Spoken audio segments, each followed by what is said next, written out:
ভারত তো দূরের কথা, আমেরিকা আমাদের সাথে টিকবে না ইনশাআল্লাহ। আমরা বলেছি 4 দিনের মধ্যে আমরা কলকাতা দখল করে নেব।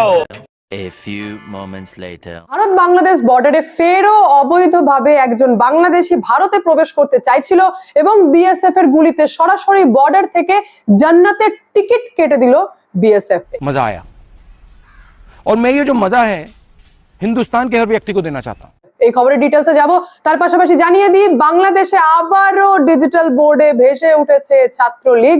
জয় বাংলা, জয় বঙ্গবন্ধু। দেখুন, ঐতিহাসিক ব্যাপার যে কোনো মুহূর্তে ঘটতে পারে, কারণ ট্রাম্পের কামব্যাকও কিন্তু ঐতিহাসিক ছিল। শেখ হাসিনারও কামব্যাক ঐতিহাসিক হতে চলেছে না তো? অতি অবশ্যই সমস্ত খবরের ডিটেলে যাওয়ার আগে নমস্কার, আমি অদ্বিতীয়া রয়। আজকে আবার চলে এসেছি আমার ছোট্ট ইউটিউব চ্যানেলের সঙ্গে অদ্বিতীয়ায়। আপনাদের সকলকে প্রণাম ও ভালোবাসা জানিয়ে আজকের প্রতিবেদন আমি এখান থেকে শুরু করছি। শুরুতেই জানাই আপনাদেরকে যে বিএসএফ এর গুলিতে, দুটো গুলিতে সরাসরি জান্নাতে পৌঁছালেন সাইদুল ইসলাম। বিজিবি সাংবাদিক বৈঠকের মাধ্যমে জানিয়েছেন যে সুপারি নিয়ে ভারতে প্রবেশ করতে যাচ্ছিলেন। সুনামগঞ্জের বিশ্বম্ভরপুরে মাছিমপুর সীমান্তে গুলি করা হয়, কারণ বিএসএফ এর একটাই নীতি, সেটা হচ্ছে বর্ডার এরিয়া থেকে মাছি পর্যন্ত আমরা গলতে দেব না।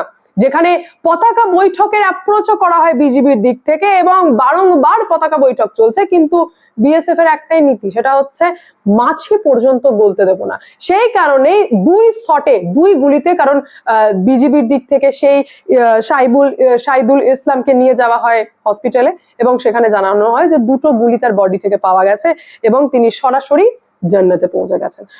ভাবার বিষয় রয়েছে যে সুপারি নিয়ে তিনি ভারতে প্রবেশ করতে চাইছিলেন, তো এই মুহূর্তে কি ইন্টেনশন, কি চলছে, কি ছিল তার মাইন্ডে, সেটা সাইদুল ইসলামই জানেন এবং অতি অবশ্যই বাংলাদেশে যে তাকে সুপারি দিয়েছেন তিনিই জানেন। অর্থাৎ বর্ডার এরিয়া কিন্তু চরমভাবে উত্তপ্ত হয়ে রয়েছে এবং আপনারা প্রত্যেকেই জানেন যে আমাদের বিএসএফ কন্টিনিউ ফেন্সিং এর কাজ করেই চলেছে। উত্তপ্ত হয়েছে মালদার সুখদেবপুর গ্রাম, যেখানে সোমবার থেকে ফেন্সিং এর কাজ স্টার্ট হয়েছে, সেদিন থেকে ঝামেলা পাকানো শুরু। এবং সুখদেবপুর গ্রাম, যেটা আমাদের ভারতের, এবং ওপার বাংলায় যেটাকে শিবগঞ্জ উপজেলা বলা হচ্ছে, এই দুই জায়গারই অর্থাৎ ভারতবাসী এবং বাংলাদেশি দুই গ্রামের লোকই মঙ্গলবার দিন মুখোমুখি হয়ে গেছিল, এমনটাই পরিস্থিতি। বিজিবির দিক থেকে দাবি করা হচ্ছে বর্ডার ফেন্সিং এর কাজ আমরা করতে দেব না। সত্যি তো, কাঁটা তার দিয়ে যদি ঘিরে দেওয়া হয়, বর্ডার যদি সিল করে দেওয়া হয়, তো এই যে ভিখারিরা ভারতে আসে, ভারতের খায়, ভারতে টাকা ইনকাম করে, অর্থাৎ এক দেশ থেকে আমাদের বড় দেশ ভেবে এবং সেখানে এসে টাকা ইনকাম করে, রোজগার করে নিজের বাড়িতে গিয়ে পেট চালায়, অর্থাৎ ভারত তাদেরকে অন্ন যোগান দেয়। আর সেই ভারতের বিরুদ্ধে এই বেঈমানরা, এই বেঈমানের দলরা গিয়ে বাংলাদেশে গিয়ে বলবে গজবায়ে হিন্দ, ভারত দখল করে নাও, পশ্চিমবঙ্গ দখল করে নাও। তো এর মতো বেঈমান আর কে হতে পারে? না, আমি বঙ্গবন্ধুর সাপোর্টারদেরকে বলছি না এবং যে সমস্ত বাংলাদেশি ভারতের সাথে অশান্তি চায় না, আমি তাদেরও বলছি না, কিন্তু পরিস্থিতি এই যে এই ভিখারিরা, এই মৌলবাদী কট্টরপন্থী যাদের মাইন্ড সেট হয়ে রয়েছে, তারা ভারতের বিরুদ্ধেই প্ল্যানিং করছে এবং ভারতে ঢুকে ইনকামও করছে, আর নিজের দেশে গিয়ে বলছে হাট, ভারতকে সারা মারো, ভারতকে উড়িয়ে দাও, ভারতকে ম্যাপ থেকে উড়িয়ে দাও। এই তো চিন্তা ভাবনা। সেই কারণে বর্ডার ফেন্সিং এর কাজ কিছুতেই কমপ্লিট হতে দিচ্ছে না, যেখানে কালকে সকাল থেকে কাজ চললেও সন্ধ্যায় স্টপ করতে হয়। আজকে কোনো মুভমেন্টই হয়নি সেই ফেন্সিং এর কাজ করার, যেখানে দুই দেশের সেনা প্রধানদের মধ্যে বৈঠক চলছে। এখনো পর্যন্ত এটা জানানো হয়নি যে বৈঠকে কি সামনে এসেছে বা কি কথা হয়েছে, শুধু এটুকু বলা হচ্ছে বিএসএফ এর দিক থেকে যে সুখদেবপুর যে বর্ডারটা, সেখানে কড়া পাহারায় রয়েছে এবং নিগরানিতে রয়েছে, যে কোনো রকম হালচাল যদি হয় তো গুলি চলবে, বিএসএফ মারবে, টিকিট কেটে দেবে সরাসরি জান্নাতের। এবং দুই, ভারতবাসীর গ্রামবাসীরা যারা হাতিয়ার নিয়ে বেরিয়ে পড়েছিল বাংলাদেশিদেরকে দেখতে, যে অনেক তো ভাই পোক করা হচ্ছে, অনেক তো প্রভোক করা হচ্ছে, তো দেখেই নি একবার কার দম বেশি, বিএসএফ কে লাগবে না, আমরাই কাফি। সেই সমস্ত ভারতবাসীদেরকে বিএসএফ বোঝাচ্ছেন যে এনারা ইন্টেনশনালি প্রভোক করছে, এনারা ইন্টেনশনালি যুদ্ধ করতে চাইছে, ঝামেলা করতে চাইছে, বাট তোমরা করবে না, কারণ আমাদের একটাই কাজ, সেটা হচ্ছে বর্ডারকে সিকিউর করা। এতদিন তো ফাঁকা পড়েই ছিল, চাইলে তো বাংলাদেশও বর্ডার ঘিরতেই পারতো, ঘেরেনি, কারণ আমাদের দেশ থেকে মধু যায় না ওই দেশে। তো সেই কারণে বিএসএফ এখন বর্ডার ঘিরছে, তো বিজিবির তো রাগ উঠবেই। এই হচ্ছে ফাইনাল পরিস্থিতি। কিন্তু তারপরেও আপনাদেরকে জানিয়ে দিই যে মোহাম্মদ ইউনূসের দিন গোনা স্টার্ট, ট্রাম্পের কামব্যাকটা ঐতিহাসিকের থেকে কোনো অংশে কম ছিল না। মোহাম্মদ ইউনূস এখন প্রত্যেকটা মুহূর্তে ভয় পাচ্ছেন যে কোনো মুহূর্তে শেখ হাসিনা ফিরে আসতেই পারেন, কারণ ফেরও শেরপুর ডিজিটাল বোর্ডে একটা গিফট শপের দোকানে ডিজিটাল বোর্ডে ভেসে উঠেছে ছাত্রলীগ, জয় বাংলা, জয় বঙ্গবন্ধু। অর্থাৎ বারবার নিজেদের বুকের পাটা কতটা এবং কতটা কট্টর সাপোর্টার শেখ হাসিনা তারা কিন্তু বোঝাচ্ছে। ছাত্রলীগ তলায় তলায় অ্যাক্টিভ হচ্ছে এবং তারা বারবার এই বার্তা দেওয়ার চেষ্টা করছে যে শেখ হাসিনা ফিরবে।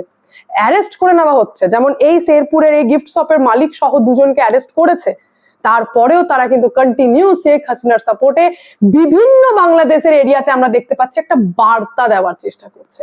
মোহাম্মদ ইউনূস তো এমনি থরথর করে কাঁপছে, আর কাঁপতে কাঁপতে শুধু নিজের এরিয়া থেকে একটাই কথা বলছেন, শেখ হাসিনাকে ফেরত চাই, শেখ হাসিনাকে ফেরত চাই। মানে কেন?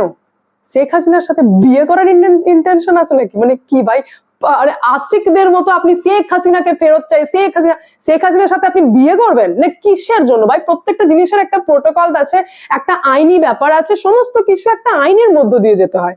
আপনি বললেন আমার ফেরত চাই, আর সঙ্গে সঙ্গে ভারত লাফিয়ে শেখ হাসিনাকে নিয়ে গিয়ে আপনাকে দিয়ে দিল, এটা হয় না।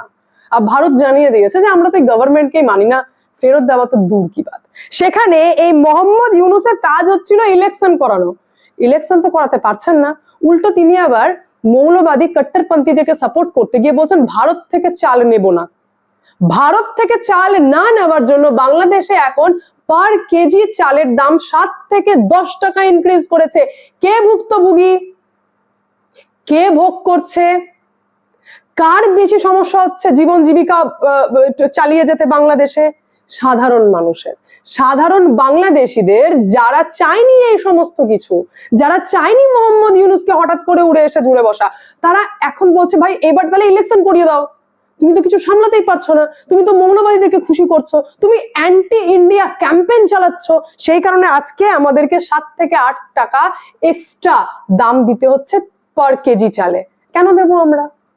তো বাংলাদেশি সাধারণের মাইন্ডসেট আছে যে আমরা এটা চাই না, কিন্তু মোহাম্মদ ইউনূস এখনো পর্যন্ত নিজের চেষ্টা চালিয়েই যাচ্ছে। কিন্তু ফেরও আপনাদেরকে আমি জানাতে চাই যে বাংলাদেশের বিভিন্ন এরিয়াতে, বিভিন্ন জায়গায় শেখ হাসিনাকে ফেরানোর একটা অ্যাক্টিভিটি চলছে এবং প্রত্যেকের মুখে একটাই কথা, যারা রাজনৈতিক বিশ্লেষণ করছেন, যারা অভিজ্ঞ, তারাও শুধু বলছেন জানুয়ারি 20।